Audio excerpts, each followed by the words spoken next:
PC Bears Live, we are with two state champions. Jaquez White, Sophie Scruggs, fresh off the state track championships.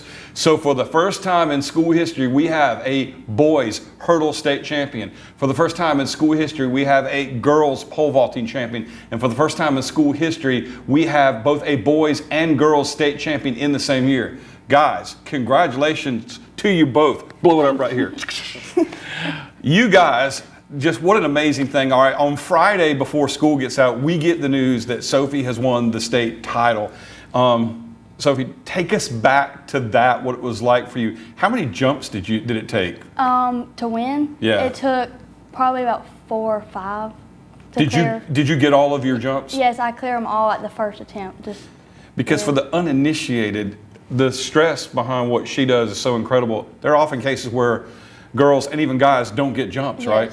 There's I've scratched before. You just don't get no height, and it's not good. So for me to get it on every first attempt was very good.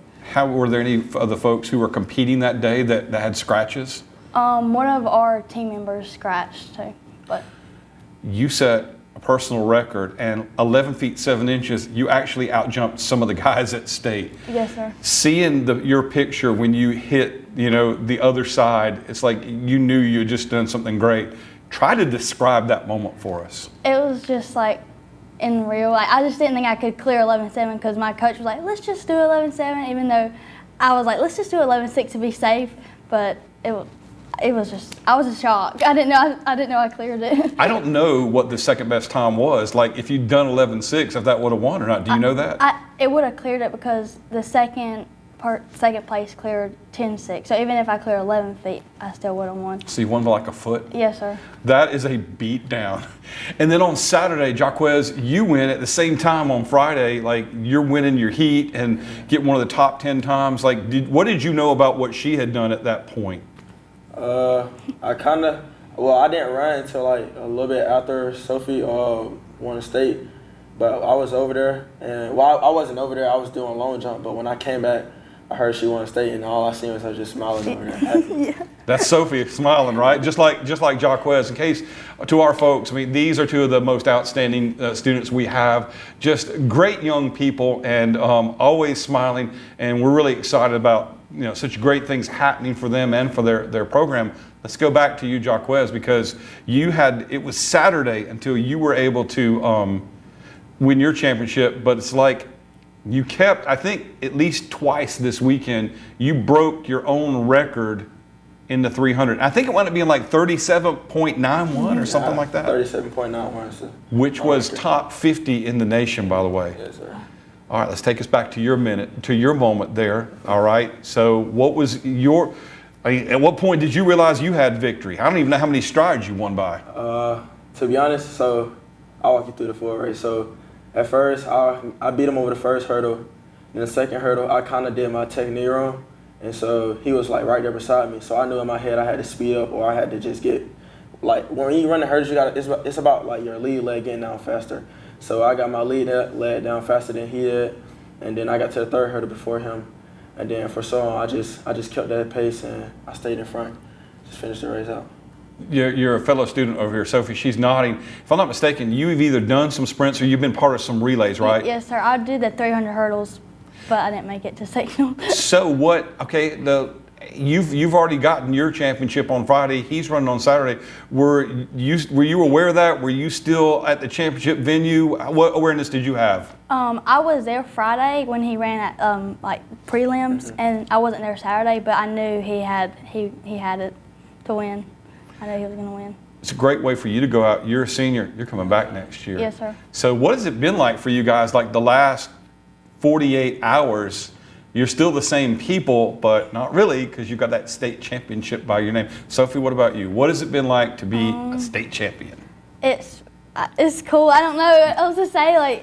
It feels really good because of all of the hard work I've done for the past 2 years, and especially from last year when I scratched at sectionals and didn't even make it to state. It just feels even better to win this year.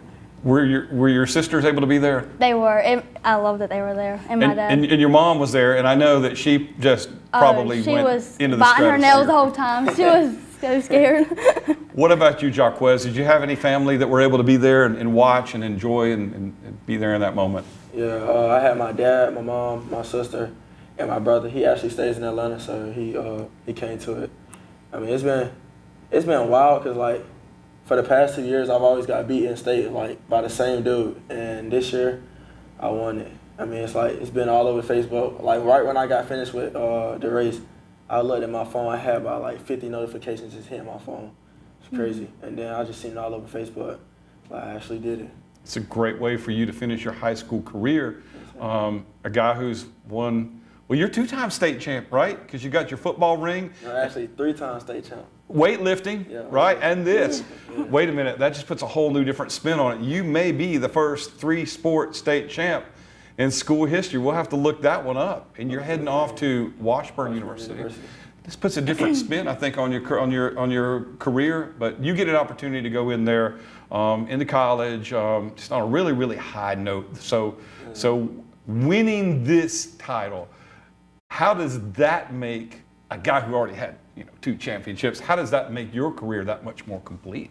I mean, it makes it like, to be honest, I really never even thought, like, growing up as a kid, like, you always want to, like, you're thinking in your head you want to win, like, championships and stuff. But for me to, like, win 3 of them, it's wild. Like, you wouldn't think that you'll win 3 of them. Well, I wouldn't think that I'll win 3 of them, but I did. But yet, I know that's what you both work for all the time. If we were sitting here, it was preseason, I'd say, what's your goals for the year? You'd both say, win a state championship. Yeah. But it is kind of surreal once you've done it, because you guys saw the best of the best. Like, there were no imposters there, right, Sophie? Yes, sir. There's nobody that got there by accident. No, sir. And you're coming back because you're a junior, right? Yes, sir. I'm coming back next year. He's going to college. You're coming back here. You have the opportunity to defend, not to fling that pressure on you, but you've obviously already thought about it, and I'm sure somebody has already mentioned that to you, right? Yes, sir. So what is it like for you to prepare for next year? When does that training start? And I don't even know what you're going to be doing in the fall. Remind us what you'll be doing sports-wise and training-wise. In the fall, I'll start volleyball, but I'm probably going to still practice pole vault all throughout the summer and just train because I really want to hit like 12.6. All the things that wait a minute. You hit 11.7, 12.6? I want to hit 12.6 next summer. That's got to be a state record, I would think. Yes, sir. So personal record, school record, state championship there. That's one of those things really, it should go without saying. You can't just pick up a pole in January and start. No, right? Sir, you can't. It was hard this summer, or when I finished volleyball this past season, right as soon as it got started or ended, I started in November and then practiced all the way until now. But I'm going to start this summer and practice so I don't lose anything. There you go. And Jaquez, for you, I know you're thicker than when you were a freshman. Yeah. I know you've bulked up, added some pounds to that frame, and yet somehow you've gotten faster. Yeah. How do you maintain that step? How do you practice to get faster? Well, if you ain't, all I gotta say, if you in Coach Herron weight training, Coach Schultz weight training, you're gonna put pounds on you, you're gonna keep that same speed, or you're gonna get faster, especially Coach Herron. You mentioned Coach Herron, you mentioned Coach Schultz. Who else do we need to know that had an imprint on your success that helped you train? So like I said, Coach Herron, Coach Schultz, Coach Morrison there in the weight training room, Coach Matt, all those football coaches, I mean, they all play a big part in it. And then Coach Schultz, you do a lot more on the track, helping with like knee drive, all that type of stuff like that. I mean, all the coaches around here play a big part in it. And then, of course, my dad, my mom, they all play parts in it too. Tell everybody who your mom and dad are. Oh, my mom's Penny White, and then my dad is Vince White. Yes, sir. Sophie, same thing with you. You have I know Coach Spires is the head track coach. Yes, sir. But you also have a vaulting coach, right? Yes, Margaret Ollinger, she moved here from Alabama. She used to vault in Vanderbilt. She cleared 13.9, so she knows. Now, was she the one that said, let's just set a little higher, or was that Coach Spires that said that? It was her, Margaret, that went for 11.7. She's like, let's do it. Because that 11.7 to do 11.6, it made me move up like above 3 more people in like the whole Georgia. Oh yeah, and Coach Spires played a big part in my Coach Spires did for you as well? Yeah, they both did. And then I'm also thinking Coach Schultz, you've got his weightlifting class, Yes, right? I do. He's made me a lot stronger. I've also like bulked up a little bit. You guys have the same village, the same training village there. And you were mentioning your family as well, so don't want to Yes. leave your folks out. Jennifer Bennett and Chad Scruggs.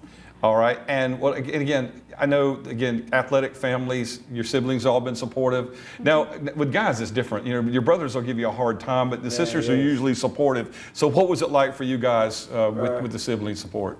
I had my brother, like the one I told you, and he stays in Atlanta. Right when I got down the race, you still slow, you this and that, like still talking. And we was talking before the race too, and then, I got other brothers that stays in like Florida and stuff like that, but they don't really talk like he does. Like he calling me slow, this and that. He can't do nothing what I did, so. You knew all along, though, it was just smack talk and just psychological games, right? What was it like for you? Your sisters don't do that kind of smack talk, do they? Molly and Madeline, they're just all like, oh my, I just can't believe you can even do that. Like, I could never do that. That's how they say. That's all they talk about. And of course, they played team sports when they were here too. And Jaquez, the same thing with you guys. We always find out wherever there is one great athlete in the family, there's usually more. Mm-hmm. So here's the question. Do either of you have younger brothers and sisters coming up in your shadow that have to live up to this success now? You are the youngest one, right, Sophie? Yes, sir. And you're the youngest one, Jaquez? I'm the second youngest. But I got a little sister. She goes to Ware County. She's in 10th grade, but she ain't gonna. I'm sorry, she ain't gonna be no athlete. Hey, she has got her own path to blaze. And I tell you what, if I were your younger sibling, I think I'd pick another path to blaze too. Pick another path. You guys have set the bar high to use that phrase accordingly. But I want to tell you, again, Pierce County, two outstanding young people. When they walk by, I know this classroom, this AV broadcast facility, they're always smiling, they're always speaking, always saying my name. I say they. I see Jaquez almost every day. Sophie, we don't see you every day, but you're always smiling, and you guys have a lot to smile about. Congratulations to both of you. Thank you. It's a great day to be a Pierce County Bear. Thanks for watching, and as always, go Bears.